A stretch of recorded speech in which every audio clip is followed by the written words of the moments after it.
اعوذ باللہ السمیع العلیم من الشیطان الرجیم بسم اللہ الرحمن الرحیم رب اشرح لی صدری ویسر لی امری واحلل عقدۃ من لسانی ویفقہوا قولی رب یسر ولا تعسر وتمم بالخیر وبک نستعین رب زدنی علما۔ السلام علیکم ورحمۃ اللہ وبرکاتہ۔ الحمدللہ ہم سورہ نساء کا ترجمہ و تفسیر کر رہے ہیں۔ 78 آیات کا ترجمہ و تفسیر الحمدللہ ہم کر چکے ہیں۔ آج کا سبق آیت نمبر 79 سے دیکھیے۔ اعوذ باللہ من الشیطان الرجیم ما اصابک من حسنۃ فمن اللہ، ما جو اصابک اصاب پہنچے کا تجھے، من حسنۃ من سے، حسنۃ بھلائی، کسی بھلائی میں سے کوئی بھلائی، فمن اللہ پس من طرف اللہ تو اللہ کی طرف سے ہے، اللہ سے ہے، اور ما جو اصابک اصاب پہنچے کا تجھے، من سیئۃ من سے، سیئۃ برائی، کوئی برائی، فمن نفسک پس من طرف نفس کا تو تیرے نفس سے ہے، تیرے نفس کی طرف سے ہے، وارسلنا اور ارسل بھیجا، نہ ہم نے کا تجھے اور ہم نے تمہیں بھیجا، للناس کے لیے، الناس لوگوں کے لیے، رسول بنا کر، وکفا باللہ اور کفا کافی ہے، باللہ اللہ، شہیدن گواہ اور اللہ ہی گواہ کافی ہے۔ ما اصابک من حسنۃ فمن اللہ، جو تجھے بھلائی پہنچے وہ اللہ کی طرف سے ہے، وما اصابک من سیئۃ اور جو کوئی برائی تجھے پہنچے، فمن نفسک وہ تمہارے نفس کی وجہ سے ہے، وارسلناک للناس رسولا اور ہم نے تجھے بھیجا ہے لوگوں کے لیے رسول بنا کر، وکفا باللہ شہیدا اور اللہ ہی کافی ہے گواہ۔ اے آدم ذات، تجھ کو جو فائدہ پہنچے وہ اللہ کی طرف سے ہے، اور جو نقصان پہنچے وہ تیری ہی شامت اعمال کی وجہ سے ہے۔ اور اے محمد صلی اللہ علیہ وآلہ وسلم، ہم نے تم کو لوگوں کی ہدایت کے لیے پیغمبر بنا کر بھیجا ہے، اور اس بات کا اللہ ہی گواہ کافی ہے۔ دیکھیے کہ اس آیت کے اندر اللہ تعالی اپنے بندوں کو یہ باور کروا رہا ہے کہ اگر انہیں خوشحالی، پھلواری، اولاد، کھیتی ہاتھ لگتی ہے تو وہ کہتے ہیں کہ یہ تو اللہ کی طرف سے ہے، اور اگر قحط سالی پڑے، تنگ روزی ہو، موت ہونے کا یہ پھل ہے، تو صاحب ایمان بننے کا یہ پھل ہے، صاحب ایمان ہونے کا، روزی ان کی تنگ ہو جاتی ہے، موت آنے لگتی ہے، تو یہ سب کہتے ہیں کہ یہ ہم ایمان لائے، اس وجہ سے ہمارے ساتھ ایسا ہوا، تو اللہ تعالیٰ ان کو باور کروا رہا ہے کہ ایسا کچھ بھی نہیں ہے، یہ سب تمہاری شامت اعمال کی وجہ سے۔ فرعونی بھی اسی طرح برائیوں کو حضرت موسیٰ علیہ السلام اور مسلمانوں سے منسوب بدشگونی لیا کرتے تھے، جیسے کہ قرآن نے ان کا ذکر کیا ہے کہ آیت میں ہے سورہ حج کی آیت، وَمِنَ النَّاسِ مَن يَعْبُدُ اللَّهَ عَلَى حَرْفٍ، اور لوگوں میں سے جو عبادت کرتے ہیں ایک کنارہ ہو کر، فَإِنْ أَصَابَهُ خَيْرٌ اگر انہیں کوئی بھلائی پہنچتی ہے، اطمأن بِهِ اس پر خوشیاں مناتے ہیں، مطمئن ہو جاتے ہیں، وَإِنْ أَصَابَتْهُمْ فِتْنَةٌ اگر کوئی برائی پہنچتی ہے، انقلب علی وجہہ تو اپنے پیروں پر پلٹ جاتے ہیں، خسرت دنیا والآخرہ خسارے میں ہیں دنیا اور آخرت کے، یہ دونوں جہانوں میں کیا ذالک هو الخسران المبین، دونوں جہانوں میں، دنیا و آخرت میں یہ برباد ہوئے، اور یہ کھلی ہوئی بربادی ہے ان کے لیے۔ دیکھیے کہ یہ منافق لوگ بھی جو بظاہر مسلمان ہیں اور دل کے کھوٹے ہیں، برائی بیان ہو رہی ہے ان کی کہ جہاں کچھ نقصان ہوا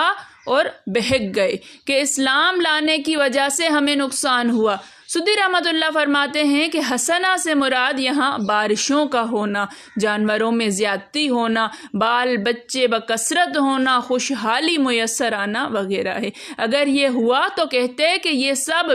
من جانب اللہ ہے، اور اگر اس کے خلاف ہو تو اس بے برکتی کا باعث رسول اللہ صلی اللہ علیہ وآلہ وسلم کو بتاتے، اور کہتے یہ سب تیری وجہ سے ہے، یعنی ہم نے اپنے بڑوں کی راہ چھوڑ دی اور اس نبی صلی اللہ اللہ علیہ وسلم کی تابعداری اختیار کی، اس لیے اس مصیبت میں پھنس گئے اور اس بلا میں گرفتار ہوئے۔ پس پروردگار ان کے ناپاک قول اور اس پلید عقیدے کی تردید کرتے ہوئے فرماتا ہے کہ سب کچھ اللہ کی طرف سے ہے، اس کی قضا و قدر ہر بھلے برے، فاسق فاجر، نیک بد،